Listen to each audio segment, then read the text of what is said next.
माता की वंदे वंदे వేదికమైనటువంటి పెద్దలందరికీ పేరు పేరున హృదయపూర్వక నమస్కారాలు తెలియజేస్తూ నేను కూడా ప్రసాద్జీ వారు చెప్పే విషయాలు వినడానికే వచ్చాను. నేను కూడా వారి కోసం 4-5 రాష్ట్రాల్లో యూత్ అందరూ ఎదురు చూస్తూ ఉంటారు వారి భాషను వినడానికి, వారు చెప్పే మంచి మంచి విషయాలు విని మరి తెలుసుకోవడానికి. కాబట్టి నేను కూడా ఎక్కువ సమయం ఉంచుకోకుండా ముందుగా ఈ విగ్రహ ఆవిష్కరణ కోసం, ఈ విగ్రహాన్ని ప్రతిష్ఠించడం కోసం ధర్మక్షేత్ర యూత్ వాళ్ళు అనేక ఇబ్బంది పడ్డారు. దీన్ని గుర్తించి ఈ విగ్రహ ఆవిష్కరణ కోసం ఈ స్థలాన్ని కేటాయించి అనుమతిస్తున్నటువంటి గౌరవ ఎంపీపీ రమేష్ అన్న గారికి, సర్పంచ్ గారికి, వార్డు సభ్యులందరూ కూడా హృదయపూర్వక కృతజ్ఞత తెలియజేస్తున్నాం. దాంతోపాటు అనేక సందర్భాల్లో మంచి మంచి కార్యక్రమాల్లో చేదోడు వాదోడుగా ఉంటూ ప్రోత్సహించేటువంటి మనస్తత్వం ఉన్నటువంటి ఒక మంచి వ్యక్తి ఆల్ ఫోర్స్ విద్యా సంస్థల అధినేత నరేంద్ర రెడ్డి గారికి ముందుగా హృదయపూర్వక కృతజ్ఞతలు. మరి నేను ఎక్కువ సమయం తీసుకోకుండా ఆ రోజు ప్రపంచవ్యాప్తంగా భారతదేశం యొక్క సంస్కృతి సాంప్రదాయాలను ధర్మ ప్రచారాన్ని దృష్టిలో పెట్టుకొని ముందుకు సాగినటువంటి వివేకానంద గారిని స్ఫూర్తిగా తీసుకొని నేడు మన కొత్తపల్లి గ్రామంలో ధర్మక్షేత్ర ఆ ధర్మాన్ని రక్షించడానికి, ధర్మాన్ని ప్రచారం చేయడానికి, దేశాన్ని రక్షించడానికి యువతలో కూడా ఒక ప్రత్యేకతను, మంచి ఆలోచనను పెట్టి ఒక మంచి మార్గంలో పయనింపడానికి కృషి చేస్తున్నటువంటి ధర్మక్షేత్ర యూత్ సభ్యులందరూ కూడా హృదయపూర్వకంగా తెలియజేస్తూ స్వామి వివేకానంద జయంతి సందర్భంగా గతంలో మొన్నటి వరకు కూడా బాబాసాహెబ్ అంబేద్కర్ గారి యొక్క వర్ధంతి కార్యక్రమం నిర్వహించాం 1 వారం రోజుల పాటు.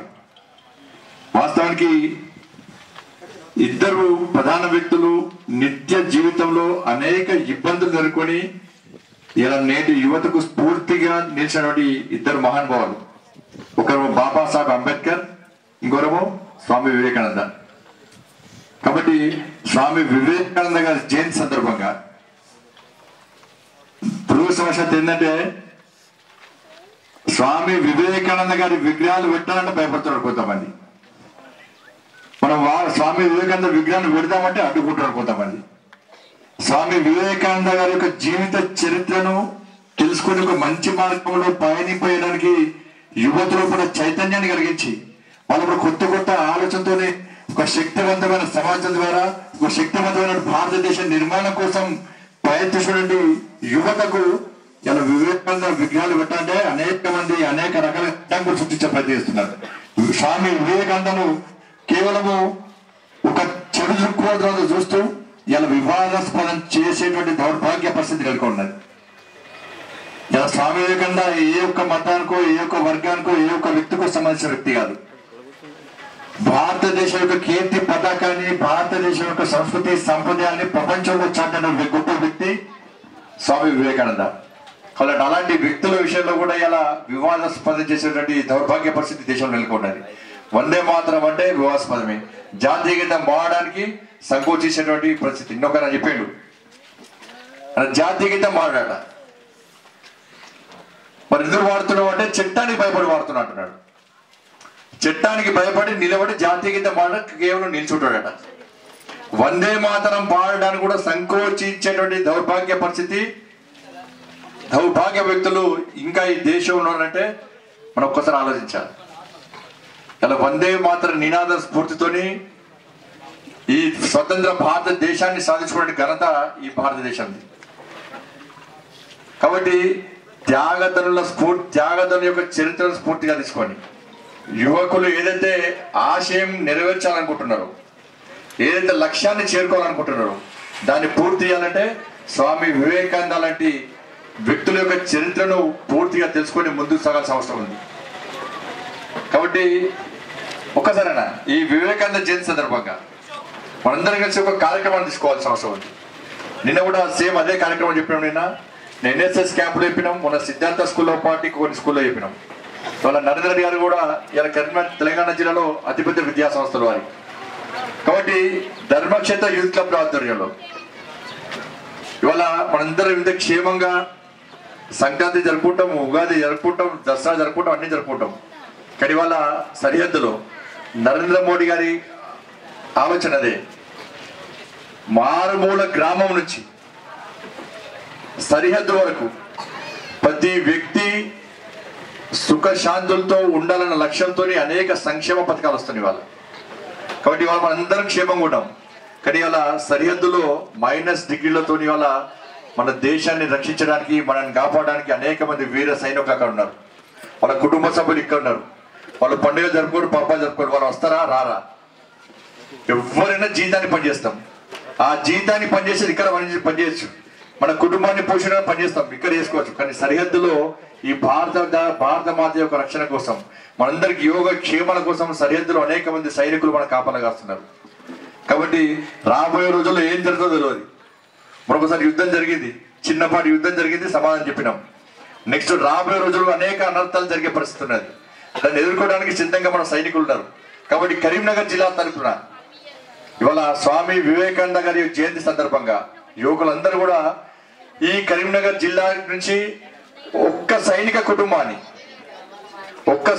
కుటుంబాన్ని మనం ఆదుకునే విధంగా, వారికి అండగా ఉండే విధంగా మనందరము ఆర్థిక సహాయం చేసి బ్యాంకు ద్వారా ప్రభుత్వం ఇచ్చినటువంటి ఆ బ్యాంక్ అకౌంట్ లో మన డబ్బు జమ చేసే విధంగా మనందరం ప్రయత్నం చేయాలని చెప్పి ఈ సందర్భంగా ప్రత్యేకంగా కొడుతుంది. అందుకే మాట్లాడుతున్నాను, వాస్తవం మాట్లాడకపోదు. ఆ ఒక్క విషయం చెప్పడానికి మాత్రమే మాట్లాడుతున్నా.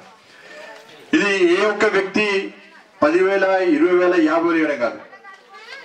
కొత్తపల్లి గ్రామంలో నేను భారతీయుడిని, ఈ దేశం కోసం, ఈ సమాజం కోసం, ఈ ధర్మం కోసం, ఈ దేశ రక్షణ కోసం నేను పనిచేస్తానన్న ఆలోచన కల్పించే విధంగా ప్రతి వ్యక్తి దీనిలో భాగస్వామ్యం అయ్యే విధంగా ఈ కొత్తపల్లి గ్రామంలో ఈ ధర్మక్షేత్ర యూత్ అందరూ కూడా ప్రతి ఇంటికి వెళ్ళి ప్రతి ఒక్క వ్యక్తి దగ్గర నుంచి ₹1, ₹2 దీంతో ₹1 ఇస్తే మాత్రాన్ని ఏం జరుగుతుంది అనుకోవద్దు. మనం ₹1 ఒక వ్యక్తి ఇస్తే ఆ రూపాయి ఎందుకు ఇచ్చినా అని చెప్పి ఆలోచిస్తాడు.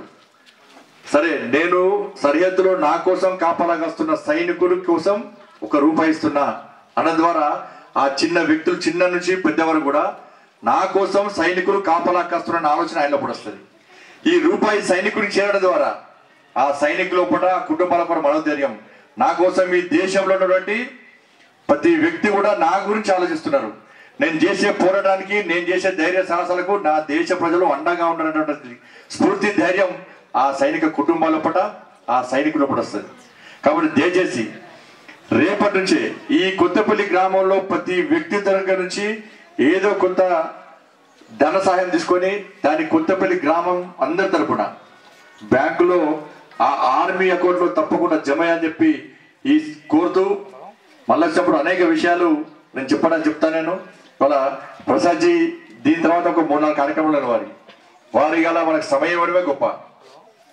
చాలా రోజుల క్రితం జగిత్యాలలో స్వామి వివేకానంద విగ్రహావిష్కరణ కార్యక్రమం ఉండే, దానికోసం వారు సమయం ఇచ్చారు. అనుకోకుండా కార్యక్రమము వాయిదా వేయడంతో ఇవాళ మనకు వారి సమయం దొరకడం అదృష్టంగా భావిస్తున్నాం. వారు చెప్పేటువంటి విషయాలు మనం విని, ఆ విషయాలను విని పక్క జరగకుండా ఆచరణలో చూపెట్టే విధంగా మనం ముందుకు అని చెప్పి మనస్ఫూర్తిగా కోరుకుంటూ ఈ అవకాశం విషయం అందరూ కూడా హృదయపూర్వకంగా తెలుస్తూ ముగిస్తాను. భారత్ మాతాకి జై.